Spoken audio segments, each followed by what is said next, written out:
Hey guys, in this video I'm going to explain to you how you can apply for a Wells Fargo credit card, and it's really easy and simple. You can do this online in just a few steps. I'm going to guide you through this process. So first things first, of course, you want to visit the Wells Fargo website, open this in your browser, and then what you're going to do is you're going to navigate to the credit card section. So you go to personal. Let me show you how to get to the credit card section.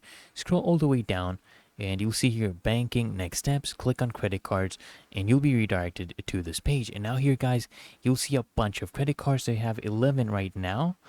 So you want to explore all the available options, browse the credit card options to find the one that best fits your needs, whether it's for cashback, travel rewards, or actually just building credit. And then once you find the card that you want to apply for, what you want to do is come here and just click on apply now button next to it, okay? Then there'll be an application form that you'll have to fill, okay?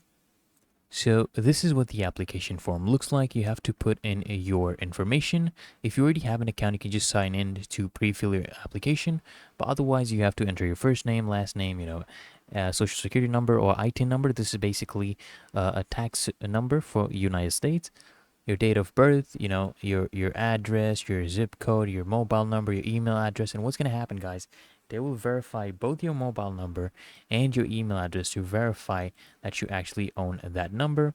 And they'll ask you for some security information that you need to fill in. That is just in case you lose your password. And then you have to fill in your financial information, how much income you make, and if you want to add an authorized user to your card, for example. And then you have to come here and consent to the terms and conditions, and then just click on submit to submit your application, guys. And then you have to wait for the system to process your application, and you'll receive an instant decision in most cases, guys. And if additional review is needed, then Wells Fargo will notify you via mobile number or mail or email. And that's it, guys. Your new Wells Fargo credit card should now be on its way soon. So I hope you found this guide helpful. And if you did, guys, consider smashing that like button as well as subscribing to Smart Solutions. And I'll see you in the next one.